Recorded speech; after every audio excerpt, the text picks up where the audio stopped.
చూస్తుండగా కాల్చి చంపిన 13 ఏళ్ల బాలుడు. భక్తితో నినాదాలు చేసిన జనాలు. తాలిబన్ల పాలనలో ఆఫ్ఘనిస్తాన్లో దారుణం చోటు చేసుకుంది. 13 ఏళ్ల బాలుడు బహిరంగంగా తుపాకీతో కాల్చి ఒక వ్యక్తికి మరణశిక్ష అమలు చేశాడు. 13 మందిని హత్య చేసిన నిందితుడికి అక్కడి కోర్టు ఈ శిక్ష విధించింది. వేలాది మంది చూస్తుండగా ఈ మరణశిక్ష అమలు చేశారు. అయితే ఈ ఘటనను ఐక్యరాజ్య సమితి తీవ్రంగా ఖండించింది. అయితే తాలిబన్ల పాలనలో బహిరంగ మరణ శిక్షలు సర్వసాధారణం. ఇప్పటికీ వారు 12 మందిని ఈ విధంగా శిక్షించారు.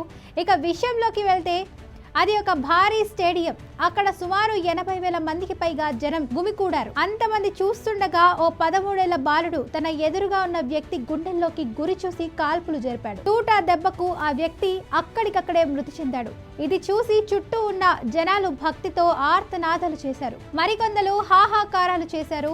ఏది ఏమైనా 13 ఏళ్ల పిల్లాడి చేతికి గన్ ఇవ్వడమే తప్పు అనుకుంటే ఆ బాలుడి చేతిని చంపబడడం మరింత దారుణం.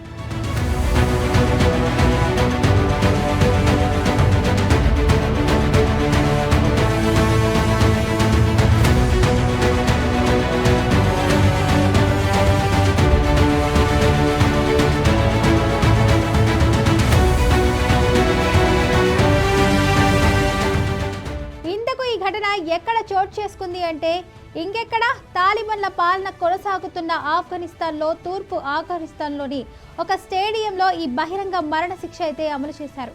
ఈ ఘటనను ఐక్యరాజ్య సమితి మానవ హక్కుల అధికారులు అమానవీయం అని ఖండించారు. వివరాల ప్రకారం మంగల్ అనే వ్యక్తి తూర్పు ఆఫ్ఘనిస్తాన్లోని హోస్ట్లో ఒకే కుటుంబానికి చెందిన 13 మందిని దారుణంగా హత్య చేశాడు. అందులో 9 మంది చిన్నారులున్నారు. ఈ కేసును విచారించిన సుప్రీంకోర్టు అతడికి మరణ శిక్ష అయితే విధించింది. బాధిత కుటుంబానికి చెందిన 13 సంవత్సరాల బాలుడు నిందితుడైన మంగల్ను తుపాకీతో కాల్చి మరణ శిక్షను అమలుపరిచాడు. ఇక ఈ శిక్షను చూడటానికి వేలాది మంది ప్రజలైతే హాజరయ్యారు. ఇక ఈ మరణ శిక్షను కోర్టు ప్రతీకార శిక్షగా అభివర్ణించింది. కేసును క్షుణ్ణంగా పరిశీలించిన తర్వాత ఈ నిర్ణయం తీసుకున్నట్లు కోర్టు తెలిపింది.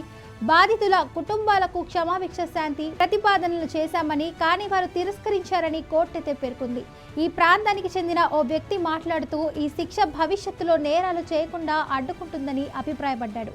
ఇకపై ఎవరు ఎవరిని చంపడానికి సాహసించరు అని అన్నారు. ఇక ఈ కార్యక్రమానికి ప్రజలు హాజరు కావాలని అధికారికంగా ప్రకటనలు కూడా జారీ చేశారని తెలిపారు.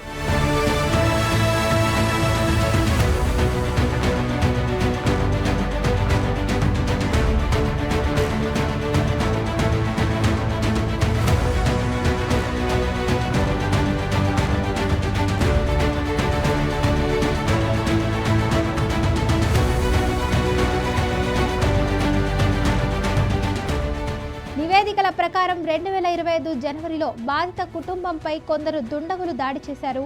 వీరిలో మంగల్ అనే నిందితుడు కూడా ఉన్నాడు. ఈ దాడిలో చనిపోయిన వారిలో 3 మహిళలతో సహా మరో 10 మంది మరణించారు.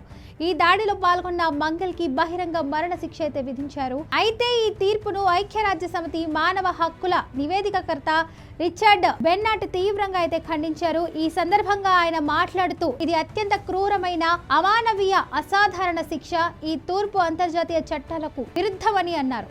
ఇక తాలిబన్ల పాలనలో బహిరంగ మరణ శిక్షలు సర్వసాధారణం. గతంలో కూడా 1996 నుంచి 2001 వరకు కొనసాగిన ఈ తాలిబన్ల పాలనలో తరచుగా బహిరంగ మరణ శిక్షలు విధించేవారు. అప్పట్లో క్రీడా మైదానాల్లోనే ఈ శిక్షలు అమలు చేసేవారు. 2021లో తాలిబన్లు తిరిగి అధికారం చేపట్టిన తర్వాత ఇది 12వ బహిరంగ మరణ శిక్ష అయింది. దీనికి ముందు అక్టోబర్లో బాధిస్లో 11వ కేసు అయితే నమోదైంది. ఇంతకు ముందు ఏప్రిల్లో అధికారులు 3 వేర్వేరు ప్రొవిజన్లలో 4 వ్యక్తులకు ఒకేసారి మరణశిక్ష అయితే విధించారు. దొంగతనం, వ్యభిచారం, మద్యం సేవించడం వంటి నేరాలకు తాలిబన్లు ఇప్పటికీ కొరడాలతో కొట్టడం వంటి శారీరక శిక్షలను కూడా అమలు చేస్తున్నారు. అయితే ఈ బహిరంగ మరణ శిక్షలకు కొందహార్లో ఉన్న తాలిబన్లు సుప్రీం నాయకుడు హిబతుల్లా అఖుంద్బాదా ఆమోదం తప్పనిసరి.